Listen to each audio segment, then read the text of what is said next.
द्वितीय दिवस की सत्यनारायण भगवान की ले ली सबने तुलसी। कल नारद जी को भगवान विष्णु ने सत्यनारायण जी की महिमा बताई कि जो भी सत्यनारायण भगवान की कथा को करवाएगा, व्रत करेगा, संकल्प लेगा, मनोवांछित फल पाएगा, सभी दुखों से दूर होगा, बंधु बांधवों सहित परम सुख को पाएगा, संतानहीन को संतान प्राप्ति होगी, निर्धन को धन की प्राप्ति होगी, आदि आदि नियम सहित सायंकाल करना चाहिए, व्रत लेकर के करना चाहिए, बंधु बांधवों के साथ करना चाहिए। भगवान श्री हरि ने नारद जी को उपाय बतलाया। अब नारद जी ने जो पूछा आगे की सुनो। कश्चित काशीपुरे रम्ये, काशीपुरी नगरी में एक ब्राह्मण रहते थे। श्री नारद जी को भगवान श्री हरि बता रहे, सुनो हे दुजो, जिसने सत्यनारायण भगवान का व्रत किया उसका जीवन कैसे परिवर्तित हुआ सुनो। पूर्व काल में रमणीक काशीपुरी नगरी में एक अत्यंत निर्धन ब्राह्मण रहता था। भूख और प्यास से बड़ा बेचैन रहता था, बड़ा व्याकुल होता था।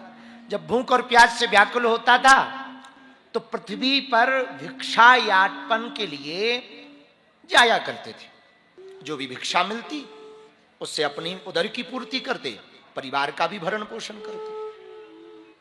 भगवान ब्राह्मणों को अति प्रिय है।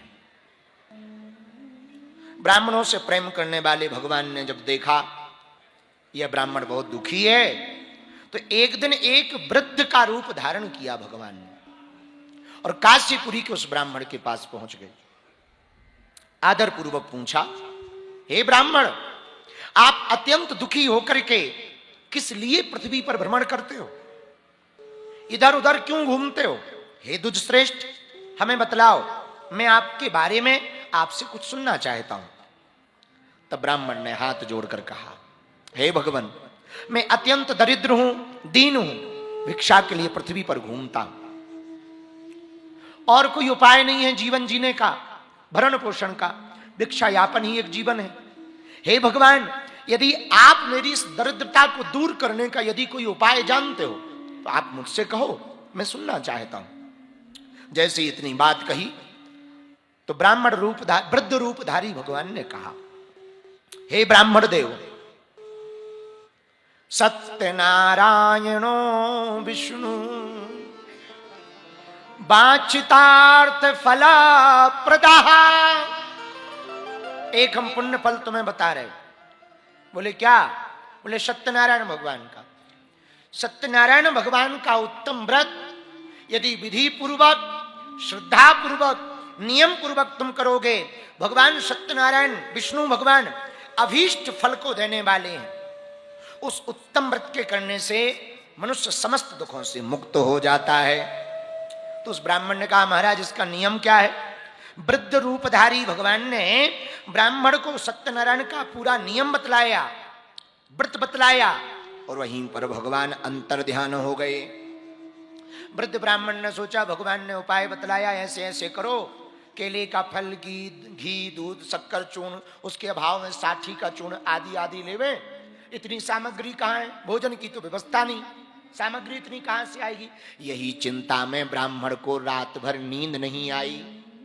प्रातः काल जल्दी उठे, स्नान किया और स्नान करने के बाद संकल्प लिया कि आज जो भी भिक्षा में धन मिलेगा उससे भोजन नहीं करेंगे, उससे सामग्री क्रय कर लेंगे और सत्यनारायण भगवान का व्रत करवाएंगे। ऐसा मन में संकल्प लिया और यह सोच करके जैसे ही वह ब्राह्मण देवता भिक्षा मांगने के लिए गए, भगवान की ऐसी कृपा हुई, उस दिन उनको बहुत सा धन मिला। 4 गुना धन मिला भिक्षा में। ब्राह्मण बहुत प्रसन्नचित हुआ, सत्यनारायण के व्रत का सामान लाया, अपने बंधु बांधवों को बुलाया, प्रेम पूर्वक सायंकाल गोधूली वेला पर बंधु बांधवों को बैठाकर ब्राह्मण देवता ने सत्यनारायण भगवान के व्रत को किया। उस व्रत के प्रभाव के कारण वह ब्राह्मण सभी पापों से मुक्त हो गया। दुर्लभ मोक्ष पद तो मिला ही, इस पृथ्वी पर जब तक वह जीता रहा तब तक समस्त प्रकार के ऐश्वर्य और सुखों को भोगता रहा। उस दिन के बाद वह ब्राह्मण देवता प्रति माह पूर्णमासी के दिन सत्यनारायण भगवान की कथा का व्रत करने लगे। हे मुनि, सत्यनारायण भगवान का यह व्रत जो भी करेगा वह समस्त दुखों से तो दूर हो ही जाएगा, संसार के समस्त ऐश्वर्य को भी पाएगा। हे ऋषियों, इस प्रकार भगवान नारायण ने देवर्षि नारद जी से जो कहा, मैंने वह सब आप सब लोगों को सुनाया। अब आगे क्या कहूं? तो संतों ने पूछा, हे सूत जी महाराज, उस ब्राह्मण को सुनकर और किसने किसने सत्यनारायण का व्रत किया और क्या क्या फल मिला, हमको सुनाने की कृपा करें। इतना सुनते ही श्री सूत जी सुनाने लगे। हे मुनियों, पृथ्वी पर वह ब्राह्मण हर माह अपनी धन और संपत्ति के अनुसार बंधु बांधवों के साथ, पारिवारिक जनों के साथ व्रत करने के लिए उद्यत हुआ। एक बार वह भगवान सत्यनारायण का व्रत कर रहा था। उसी समय एक दीनहीन लकड़हारा लकड़ियां अपने सिर पर रखकर प्यास से व्याकुल होकर चला जा रहा था। रास्ते में भूदेव का मकान देख करके, ब्राह्मण का मकान देखकर लकड़ियों का गट्ठा बाहर रख दिया। अंदर सोचा जलपान कर लें, आजकल ब्राह्मण देवता का खूब ऐश्वर्य बढ़ गया, इनसे दो चार बात कर लें। इसके लिए वह अंदर गया। जैसे ही अंदर जाके देखा कि ब्राह्मण देवता तो कोई पूजन कर रहे हैं, तो उसने कुछ नहीं कहा, चुप बैठ गया। सत्यनारायण का उसने व्रत होते देखा। सत्यनारायण का व्रत होने के बाद जैसे ही ब्राह्मण देवता ने चरणामृत दिया, प्रसाद दिया, तो लकड़हारे ने उत्सुकता पूर्वक पूछा, भगवान ये कौन सा व्रत है, कौन सा नियम है जिसे आप इतनी श्रद्धा पूर्वक भक्ति पूर्वक कर रहे हैं? कृपा कर हमें बताने की दया करें। लकड़हारे को देखकर ब्राह्मण मुस्कुराकर बोले, भैया लकड़हारा, ये जितना ऐश्वर्य दिखाई पड़ रहा, ये इन्हीं सत्यनारायण भगवान की कृपा है, इन्हीं की देन है, इन्हीं की कृपा से ये सब हुआ है। ये कोई और नहीं, कलयुग का अमोघ उपाय सत्यनारायण भगवान का व्रत पूजन हो रहा है। उसने कहा, क्या हम भी कर सकते हैं? हाँ, आप भी कर सकते हैं। नियम समझकर, पूजन की विधि समझकर लकड़हारा प्रणाम करके लकड़ियों का गट्ठा अपने सिर पर रख करके लकड़ी बेचने जाने लगा। जाते जाते उसने रास्ते में संकल्प लिया, आज ग्राम्य में जो लकड़ी बेचने से जो भी धन मिलेगा उससे हम सत्यनारायण भगवान का व्रत करेंगे। तो लकड़हारे ने मन में क्या लिया? बोलो बोलो बोलो, संकल्प क्या लिया?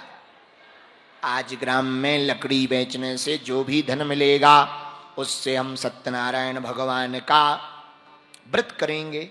ऐसा सोचते ही जगाम नगरे रम्ये धनिनाम यत्र संस्थिति तदने काष्ठ मूल्यम चा द्विगुणम प्राप्तवान सौ। जैसे ही लकड़ियां बेचने के लिए धनाढ्य लोगों के नगर में गया लकड़हारा, भगवान की ऐसी कृपा हुई, वो सभी लकड़ियां चंदन की बन गईं और उस दिन उन लकड़ियों का दाम 2 गुना मिला। लकड़हारा धन लेकर के अतीब प्रसन्न हुआ। रास्ते में ही केले का फल, घी, दूध, चूर्ण, शक्कर चूर्ण, साठी चूर्ण आदि आदि सामग्री को लेकर अपने मस्तक पर रखकर बहुत प्रसन्नचित्त होकर के घर को आया। बंधु बांधवों को बुलाया, ब्राह्मण को बुलाया।